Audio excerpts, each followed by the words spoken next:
दोस्तों, स्वागत है आप सबका मेरे चैनल ईजेड क्लासेस पे। आज हम इलेक्ट्रिसिटी टॉपिक का जो लेक्चर सीरीज़ पढ़ रहे हैं उसका सेकंड लेक्चर पढ़ रहे हैं।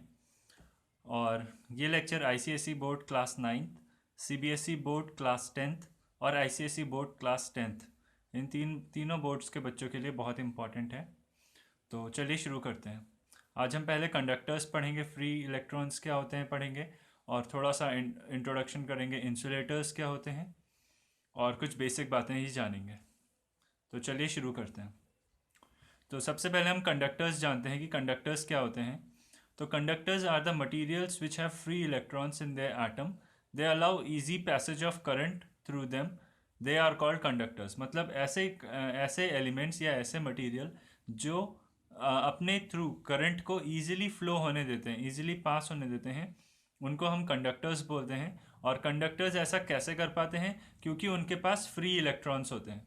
तो अब हम देखते हैं फ्री इलेक्ट्रॉन्स से हम क्या समझते हैं। तो free electrons are the outer most electrons loosely bound to the parent nucleus and move here and there in whole conductor या in whole conductor body। ठीक है, तो फ्री इलेक्ट्रॉन क्या होते हैं?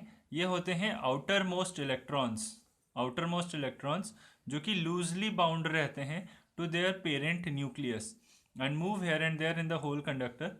Therefore, when battery is connected and voltage is applied, they move in a particular direction throughout the conductor। तो मैं इस डायग्राम से आपको थोड़ा बहुत समझाता हूँ। जैसे मान लीजिए ये हमारा न्यूक्लियस है, ठीक है। जैसे ये हमारा न्यूक्लियस है, तो ये न्यूक्लियस जो होता है वो एक डेंस बॉडी होती है और इसका ओवरऑल चार्ज पॉजिटिव होता है, क्योंकि न्यूक्लियस के अंदर रहते हैं दो लोग, प्रोटॉन और न्यूट्रॉन। प्रोटॉन होता है पॉजिटिव चार्ज और न्यूट्रॉन होता है न्यूट्रल। न्यूट्रॉन न्यूट्रल आप ऐसे भी याद रख सकते हो। And P for proton, P for positive, proton is positive charge. तो न्यूक्लियस के अंदर न्यूट्रॉन एंड प्रोटॉन होते हैं and proton is positive charge, तो overall nucleus is positive charge. अब इसके अराउंड इन फिक्स्ड शेल्स या fixed orbits we have electrons revolving around the nucleus. ठीक है, तो होता क्या है, there are some electrons which are very near to the nucleus, these are the inner shell electrons, inner shell electrons, ठीक है, are very near to the nucleus। and as we go outside, as we increase the shell number, this is shell number first, K shell, then this is L shell, then M shell, and so on। as we go outside the nucleus, outside from the nucleus, and increase the shell number, so what we observe is the force of attraction between nucleus and the electron keeps on decreasing as we increase the distance of the electron from the nucleus। ठीक है, आप जैसे जैसे बाहर की तरफ आते हो न्यूक्लियस से, आप और न्यूक्लियस एंड इलेक्ट्रॉन के बीच में जैसे जैसे दूरी बढ़ती है, हमें ये पता चलता है कि जो फोर्स ऑफ अट्रैक्शन था, जो इलेक्ट्रोस्टैटिक फोर्स ऑफ अट्रैक्शन था बिटवीन इलेक्ट्रॉन एंड न्यूक्लियस, वो कमज़ोर पड़ता चला जाता है। तो होता क्या है, जो आउटर मोस्ट शेल के इलेक्ट्रॉन्स होते हैं, जो सबसे बाहर शेल के इलेक्ट्रॉन्स होते हैं, क्योंकि वो काफ़ी ज़्यादा दूरी पर होते हैं फ्रॉम देयर पेरेंट न्यूक्लियस, इस वजह से इस न्यूक्लियस का influence on them is very less. ठीक है, और इस वजह से क्या होता है कि अगर इन आउटर शेल इलेक्ट्रॉन्स को किसी भी कारण से कहीं और पास जगह से पॉजिटिव चार्ज का इन्फ्लुएंस लगा, तो ये आउटर मोस्ट शेल इलेक्ट्रॉन्स अपने पेरेंट एटम तक को छोड़ के उस पॉजिटिव चार्ज की ओर अट्रैक्ट हो जाते हैं और उधर चले जाते हैं। ठीक है, इस तरीके से पूरी कंडक्टर बॉडीज में जो जो मटेरियल्स कंडक्टर्स होते हैं या जो जो मटेरियल्स कंडक्टिंग होते हैं या कंडक्शन की प्रॉपर्टी शो करते हैं, उन सारे मटेरियल्स में ये प्रॉपर्टी पाई जाती है कि उनके जो आउटर मोस्ट शेल इलेक्ट्रॉन्स होते हैं, they are loosely bound to their parent nucleus, और इस वजह से they can leave their parent atom, और वो किसी और पॉजिटिव चार्ज के इन्फ्लुएंस में आके अपने पेरेंट एटम को छोड़ सकते हैं, और इस तरह से वो पूरे कंडक्टर बॉडी में मूव करते रहते हैं here and there at random motion. ठीक है, there is no fix pattern, और वो रैंडमली पूरी कंडक्टिंग बॉडी में मूव करते रहते हैं। ऐसे इलेक्ट्रॉन्स को बोलते हैं फ्री इलेक्ट्रॉन्स। और मैं यहाँ पे ये बताना चाहता हूँ कि जिन मटेरियल में ये फ्री इलेक्ट्रॉन होते हैं, ठीक है, इन सफिशिएंट नंबर, वही मटेरियल कंडक्शन की प्रॉपर्टी शो करते हैं, या वही मटेरियल्स को हम कंडक्टर्स बोलते हैं। इंसुलेटर्स में ऐसे ऐसे इलेक्ट्रॉन्स नहीं होते हैं, और इस वजह से इंसुलेटर्स या non conductors easily flow of current अपने थ्रू नहीं कर पाते हैं, ठीक है। और एक इम्पॉर्टेंट बात आपको ये भी जाननी है कि जो करंट हमारे मेटल वायर या हमारे कंडक्टर के थ्रू पास होता है, it is only due to these free electrons, ठीक है। सारे इलेक्ट्रॉन्स, एटम के सारे इलेक्ट्रॉन्स इलेक्ट्रिसिटी के करंट को फ्लो करने में यूज़ नहीं होते हैं। सिर्फ जो आउटर मोस्ट शेल इलेक्ट्रॉन्स हैं जो कि लूजली बाउंड हैं, सिर्फ उनका जो मोशन होता है, सिर्फ वही डिसाइड करता है कि बॉडी कंडक्टर होगी कि नहीं होगी, ठीक है। तो चलिए आगे और पढ़ते हैं। अब तो ये कंडक्टिंग एक बॉडी थी, एक कंडक्टर हमारे पास है। तो इसको अगर आप ऐसे इसी तरह रखा है, जैसे फॉर एग्जांपल मान लीजिए मेरे पास एक वायर है, ठीक है, ये एक वायर है, और मैं इसको ऐसे रख देता हूँ। तो अगर मैं इसको रख रहा हूँ तो इसका क्या मतलब है? इसका मतलब है कि इस वायर के अंदर जो इलेक्ट्रॉन्स हैं, जो आउटर मोस्ट शेल के फ्री इलेक्ट्रॉन्स हैं, वो क्या इस वक्त मोशन नहीं कर रहे? वो सब मोशन कर रहे हैं, ठीक है। बट क्या हो रहा है कि उनका मोशन रैंडम मोशन है, जैसे कि मैंने इस डायग्राम में शो कर रखा है। सारे electrons randomly here and there move कर रहे हैं जब ये बॉडी किसी बैटरी से अटैच नहीं है, जैसे कि यहाँ, ठीक है।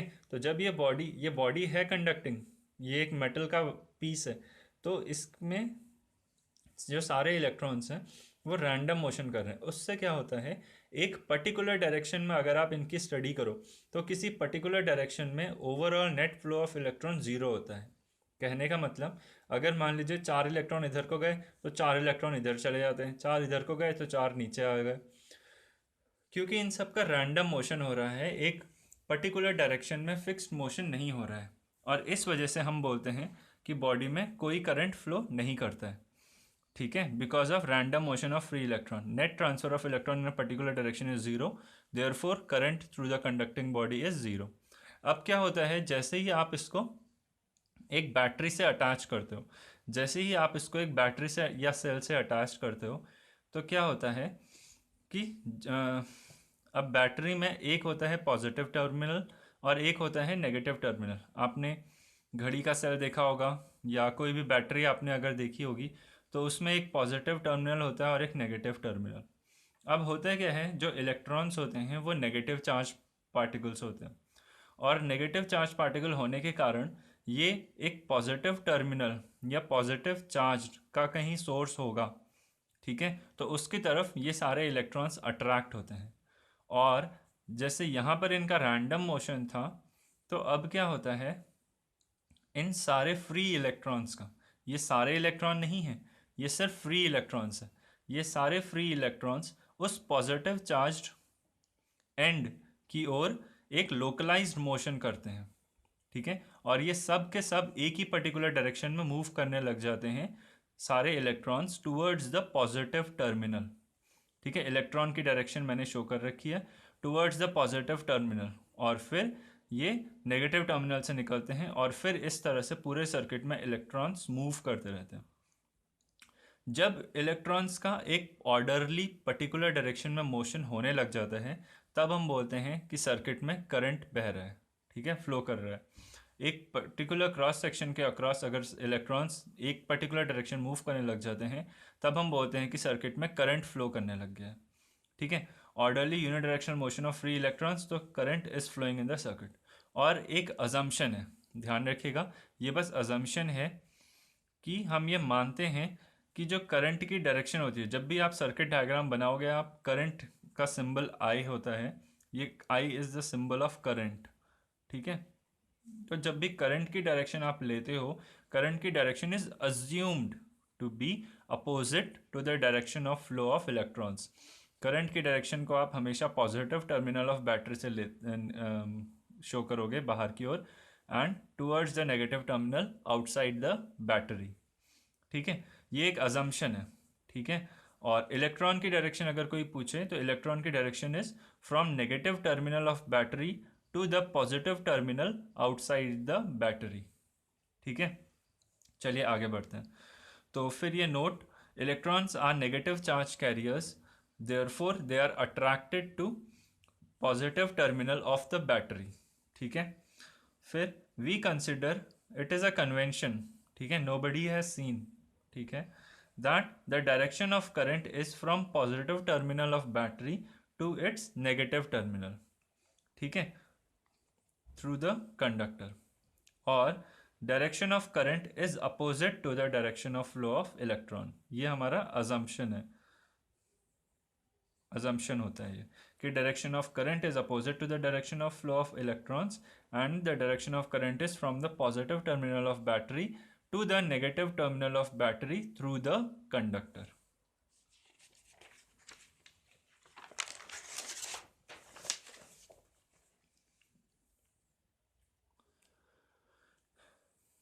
चलिए दोस्तों आगे बढ़ते हैं।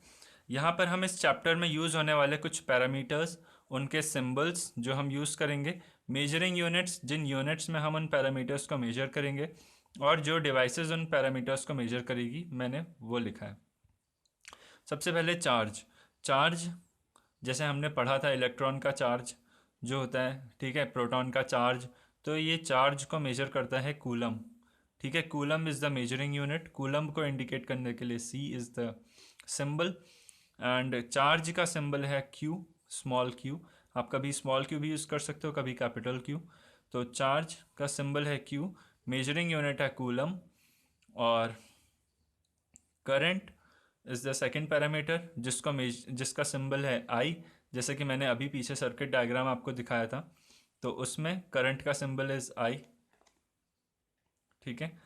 करंट को मेजर करता है, मेजर करने वाली जो यूनिट है दैट इज़ एम्पियर। आप बताओ, बोलोगे 1 एम्पियर करंट है, 2 एम्पियर करंट है, ठीक है। And ammeter is the instrument, ये एक इंस्ट्रूमेंट है, एक फिजिकल इलेक्ट्रिकल इंस्ट्रूमेंट है, ठीक है। ये इंस्ट्रूमेंट करंट को मेजर करता है, करंट कितना है वो रीडिंग निकाल के आपको बताता है।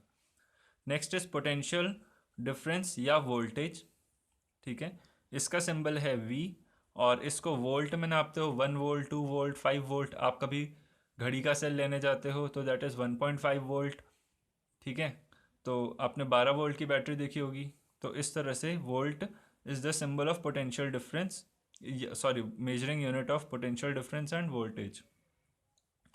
पोटेंशियोमीटर एंड वोल्ट, पोटेंशियोमीटर या वोल्ट मीटर, ठीक है, this is the measuring device which measures potential difference या वोल्टेज।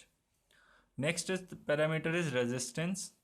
रेजिस्टेंस का सिंबल R, एंड इसको मेजरिंग यूनिट ओम में, आप इसको ओम में रिप्रेजेंट करते हो, जैसे 2 ओम, 3 ओम, 4 ओम, इस तरह से।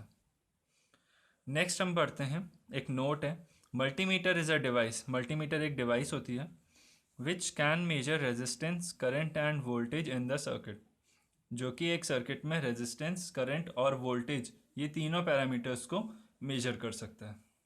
तो आगे बढ़ते हैं। नोट एक है, इसको ध्यान से देखिएगा, इसमें बच्चे बहुत कंफ्यूज होते हैं। रेजिस्टेंस जो होता है वो एक प्रॉपर्टी होती है। रेजिस्टेंस जो है वो प्रॉपर्टी है, इट इज़ रेजिस्टेंस जो है वो एक प्रॉपर्टी है, PROPERTY। Resistance is a property of material, a property of material, जिस प्रॉपर्टी के कारण वो इजी फ्लो ऑफ करंट को रेजिस्ट करता है, वो मटेरियल, वो उसका होता है रेजिस्टेंस, ठीक है। Resistor is a instrument, it is an electronic instrument जो कि रेजिस्टेंस ऑफर करता है, ठीक है। रेजिस्टर एक डिवाइस होता है, ये डिवाइस आपका बल्ब भी हो सकता है, आपका पंखा भी हो सकता है, आपका कोई भी इलेक्ट्रॉनिक डिवाइस जो चल रहा है उस इलेक्ट्रिसिटी से, वो रजिस्टर कहलाता है या लोड कहलाता है। और रेजिस्टेंस इज द प्रॉपर्टी या प्रॉपर्टी होती है जो वो रेजिस्टेंस ऑफर कर, वो रजिस्टर जो ऑफर करता है to the flow of current, जो मुश्किल वो ऑफर करता है to the flow of current, easy flow of current, वो रेजिस्टेंस होता है, ठीक है। फिर अ रेजिस्टेंस या a resistor, sorry, a resistor offers resistance to the flow of electrons. और यही रेजिस्टेंस को जब हमारे इलेक्ट्रॉन्स ओवरकम करते हैं और जहाँ उनका डिज़ायर्ड है पॉजिटिव टर्मिनल उसकी तरफ को जब इलेक्ट्रॉन्स बढ़ते हैं तो उनको एनर्जी चाहिए होती है, और वो एनर्जी प्रोवाइड करती है हमारी बैटरी। इसीलिए जब आप बैटरी नहीं खरीदते हो उसमें केमिकल एनर्जी होती है, और वो केमिकल एनर्जी यूज्ड अप हो जाती है जब आप उस बैटरी का इस्तेमाल करके अपनी इलेक्ट्रॉनिक डिवाइस को काफ़ी देर तक चलाते हो। वो एनर्जी जो केमिकल एनर्जी बैटरी में स्टोर होती है वो इसी रेजिस्टेंस को ओवरकम करने में यूज्ड अप हो जाती है बाय द इलेक्ट्रॉन्स। अब मैंने यहाँ दो डायग्राम बना रखे हैं, एक है ओपन सर्किट का, एक है क्लोज सर्किट का। दिस इज की, या आप इसको स्विच भी बोलते हो। इसको आप ऐसे भी रिप्रेजेंट कर सकते हो और इस तरह से भी रिप्रेजेंट कर सकते हो। तो देखिए है क्या, जब ये बैटरी है, बैटरी का पॉजिटिव टर्मिनल, बैटरी का नेगेटिव टर्मिनल, आपको इसमें ध्यान रखना है कि पॉजिटिव टर्मिनल आप जब भी बैटरी बनाते हो तो बैटरी का सिंबल इस तरह से होता है। तो एक लंबी लाइन होती है और एक छोटी लाइन होती है। जो लंबी लाइन होती है ये पॉजिटिव टर्मिनल को इंडिकेट करती है, और जो छोटी लाइन होती है ये नेगेटिव टर्मिनल को इंडिकेट करती है ऑफ द बैटरी। तो आपने इस बैटरी से एक एक रजिस्टर या एक लोड आपने कनेक्ट करा, रजिस्टर कनेक्ट करा, और ये और इस जो तार था, इस तार में बीच में आपने स्विच लगाया। तो जिस टाइम पर आपका स्विच ओपन होता है, ठीक है, उस टाइम पे सर्किट टूटा हुआ होता है। सर्किट टूटा हुआ होगा मतलब करंट कंप्लीट नहीं कर पाएगा पाथ, तो सर्किट में कोई करंट नहीं फ्लो कर रहा होता है, और ऐसी कंडीशन को हम ओपन सर्किट बोलते हैं। ओपन सर्किट रिप्रेजेंट करने का तरीका ये है कि की या फिर स्विच, इसको की या स्विच दोनों बोल सकते हो। तो इसमें इस तरह से आप ये ओपन सर्किट बनाते हो, ठीक है। ओपन सर्किट इसमें आप स्विच ऑफ इसको बोलते हो, नॉर्मल लैंग्वेज में स्विच ऑफ हो गया है मतलब लाइट नहीं जल रही है, ठीक है। तो key is open, key is open, no current in the circuit, इसको ओपन सर्किट बोलते हो। इसको इससे कंपेयर करो इस डायग्राम से, this is close circuit diagram. अब यहाँ पर क्या है, दिस इज़ ओपन की, ठीक है, की क्लोज नहीं है, एंड दिस इज़ क्लोज की। अगर आप ऐसी स्विच बनाते हो या ऐसी की बनाते हो तो this is open switch, this is close switch. और अगर आप ऐसा स्विच बनाते हो तो this is open switch, open circuit, this is close circuit, ठीक है। अब ये इससे कनेक्ट हो गया तो अब ये करंट फ्लो करने लग जाएगा, जो कि मैंने रेड इंक से शो कर रखा है, ठीक है। तो ये डायग्राम ध्यान रखिएगा, ये टर्म्स ध्यान रखिएगा। चलिए दोस्तों आगे बढ़ते हैं, हम दो डेफिनेशंस पढ़ते हैं। कंडक्टर्स आर द मटीरियल और substances which allow easy passage of current through them, they offer less electrical resistance, ठीक है। कंडक्टर्स जो होते हैं वो कम इलेक्ट्रिकल रेजिस्टेंस ऑफर करते हैं, जैसे आयरन, कॉपर और अदर मेटल्स, इसलिए वो कंडक्टर्स होते हैं, और वो ईजिली करंट को फ्लो करने देते हैं अपने through, because they have a large number of free electrons. Insulators और नॉन कंडक्टर्स कौन होते हैं? द मटीरियल्स और substances which do not allow easy passage of flow of current through them, like would, plastic and other non-metals.